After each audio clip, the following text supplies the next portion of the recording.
This is not a Royal Clutch RK84 despite looking exactly like one, right down to the magnetic feet and removable frame. And this is not a Keychron K2 despite having keycaps with the same legending as Keychron's pre-built keyboards. This is the Vissles V84 wireless mechanical keyboard, and it was sent to me by the folks over at Vissles to take a look at. The V84 is a compact, 75% pre-built keyboard. It's dual mode with a 3750 mAh battery, has north-facing hot swap sockets, per key RGB, a removable frame, and included foam wrist rest, all for $109 US. It has a pretty standard app for customizing key bindings, RGB lighting, macros, and toggling a gaming mode. You get several RGB lighting modes including a user-defined one. The V84 was billed to me as the perfect pre-built keyboard. Accurate? We'll see. Before we begin, let me tell you about this video's sponsor, PCBWay. PCBWay is your one-stop destination for PCB-related services, including advanced types like Rigid Flex, which combine flexible and rigid PCBs. If you're looking to save space and weight while ensuring easier assembly than a fully flexible PCB, this may be exactly what you're looking for. Head on over to PCBWay.com to check out their specific manufacturing capabilities for Rigid Flex PCBs. When you're ready to get started, get an instant quote from a PCBWay sales representative and be on your way to turning your dream project into reality. Big thanks to PCBWay for sponsoring this video. There seem to be two versions of this keyboard, a V1 and the one I have here, dubbed the V84 Pro. The only difference seems to be the included switches and keycaps. The V1 is like your generic pre-built with a choice of red, brown, or blue switches, as well as backlit OEM profile ABS keycaps. The Vissles website does not indicate who the manufacturer of the switches is, but from the images of them it kinda looks like Gateron, but I can't be sure. Curiously, there is a separate page for the V1 priced at $89 US, but you can also buy it from the Pros page by selecting the non-VS2 switches, but this time it's priced at $99. The $89 version is only available in the USA. They seem to be the exact same keyboard, so I'm not sure what's going on here.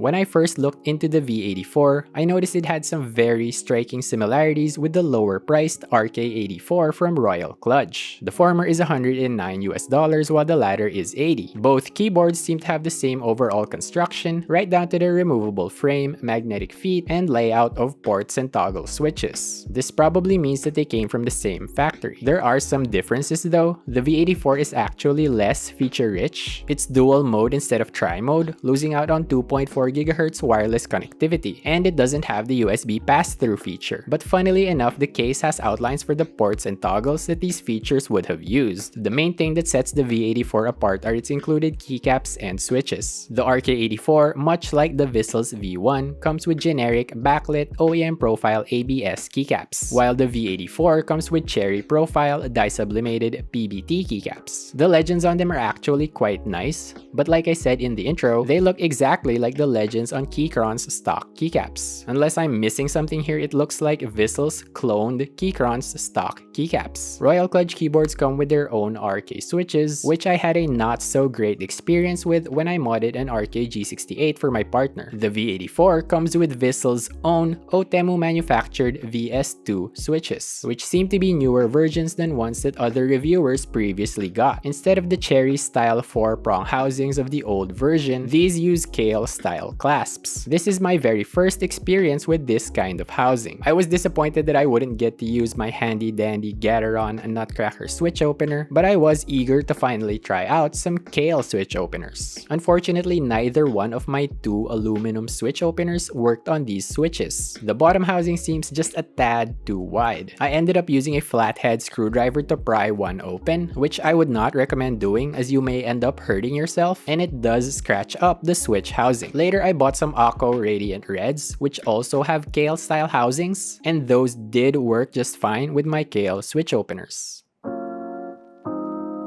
Since there's no easy way to open the VS2 switches, I was not able to lube or film or do any kind of mods to them. They do come factory lubed with thick lube, which you can see accumulating on the top and bottom housings, where the stem rail makes contact on top out and bottom out.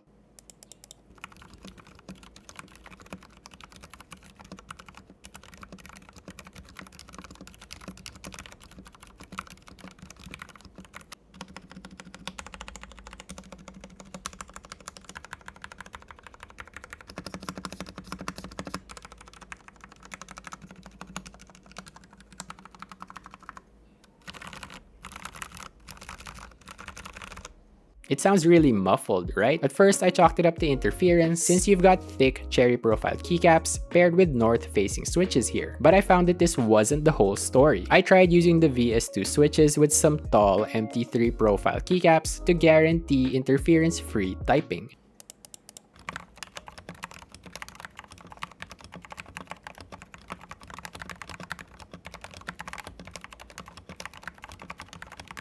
Still sounds pretty muffled even without interference, right? This means that it's probably the VS2 switch that's the problem. And to confirm this, I tried them on my fully modded Keychron Q1.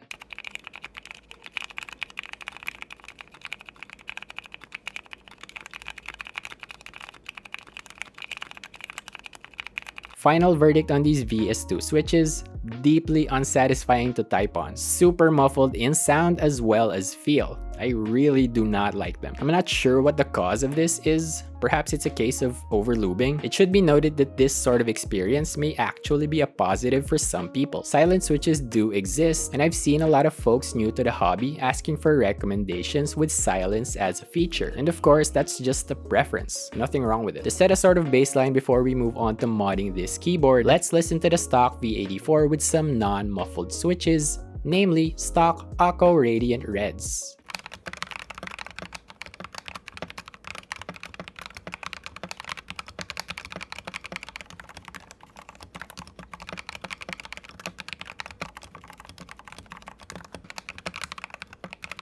Okay, we finally got some sound out of this keyboard. Unfortunately, it's not a very good sound. The stabilized keys are still pretty muffled and feel mushy, so we'll probably have to retune the stabs. The Radiant Reds sound pretty muffled on this keyboard. I was expecting them to sound better than this, as they sound great on my modded Keychron Q1 and modded RK Pro. But I guess it's not a surprising result, as this is a stock pre-built keyboard. We're going to have to apply some mods to get some good sound out of this thing.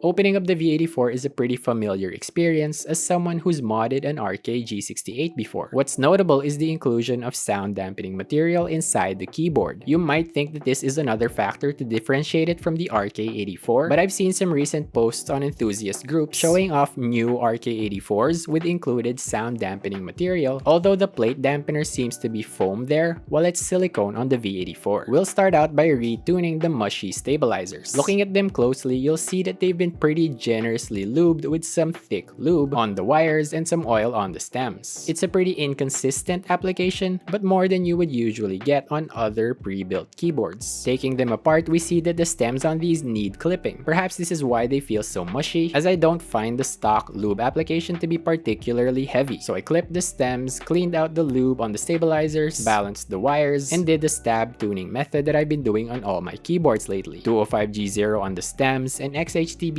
on the wires. I don't do Holy Mod or Epsi Mod or anything like that anymore. RIP to my stash of 300 bandages. In my previous video modding the Keychron Q1, I tested out different configurations involving the PE Foam mod and Tempest Tape Mod. I found that the two mods on their own, as well as combining them together, all perform very similarly. To me, it's not worth the effort of performing both mods when just one or the other brings an almost identical result. Compared to the PE Foam mod, I also find the Tape Mod easier to apply, as well as easier to deal with down the line, and so that's the mod I'll be applying to the V84.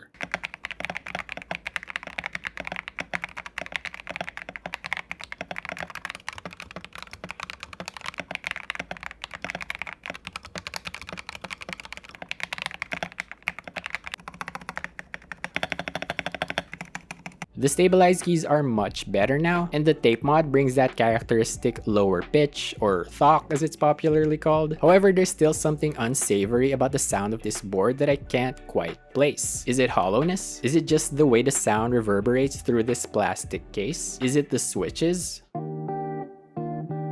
Seeking to improve this board's sound further, I next tried the Oring mod for tray mount keyboards, where you add O-rings to the tray mount screws to soften those hard contact points. Normally you would have 2 O-rings for each screw, one on top of the plate and the other below, but I only did the one below on all 6 tray mount screws. This does make the removable frame fit looser and lift up off the corners a bit, but I'm fine with that.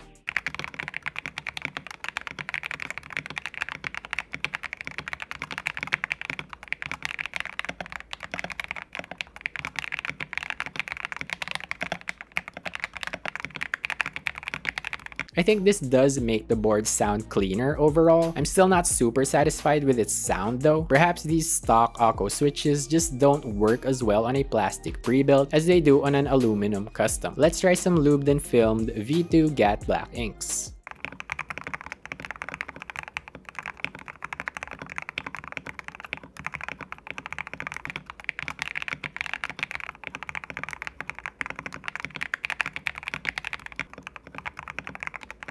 Well, that's more like it. This is that thought that all the kids want injected into their veins. I'm guessing the stock Akko Radiant Reds are just not good to use on a tray mount. I probably shouldn't have used a stock switch for the baseline setup. Oh well. Too late. Let's do a couple more switch plus keycap combinations on this. First, the Boba U4Ts paired with the stock V84 keycaps. The Bobas exhibit the stem peak at bottom out, which theoretically helps with north-facing interference. I have a couple more switches that do this, the Akko Radiant Reds and Gateron Box Black inks, but according to the paper test, only the Bobas avoid interference with Cherry Profiles row 3. The shortest row. And the last setup will be the JWick Blacks paired with Akko ASA keycaps. I'll leave the full sound tests for all 3 setups at the end of the video.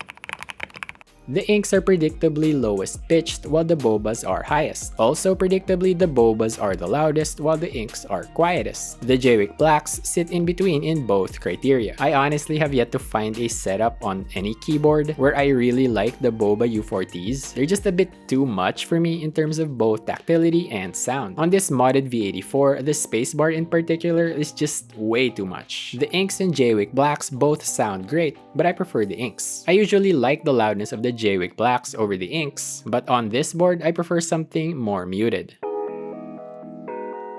Whether you're a crazy keyboard enthusiast or just someone who wants a good pre-built mechanical keyboard, I have a hard time recommending the Vissles V84. Looking at it on its own, it's a solid platform for modding just like Royal Kludge's keyboards. But it's because of the existence of those RK keyboards at lower prices that the V84 becomes a bad proposition. What sets it apart are its included switches and keycaps, but those combine into a mushy, muffled, unsatisfying typing experience. If you're an enthusiast, you're probably not going to be using included switches and keycaps, and so you may as well go for the RK84 at the lower price. You'd get more features too. If you're a non-enthusiast, you may be swayed by the included wrist rest and other accessories, or you may actually like the muted sound of the stock V84. The included keycaps are actually very nice and thick. I like the way the dye sublimated legends look as well, although I don't know whether to give that credit to Vissles or to Keychron. And that concludes my look at the Vissles V84. What do you think about this keyboard? Which of my setups did you like best? Would you get this over an RK84? Let us know in the comments. If you found this video helpful, informative, entertaining, or any other positive adjective, please consider giving it a like and sharing it with a friend who might like it as well. And for more enthusiast keyboard related reviews, analysis, and modding journeys, make sure you're subscribed to the channel. Thank you so much for watching.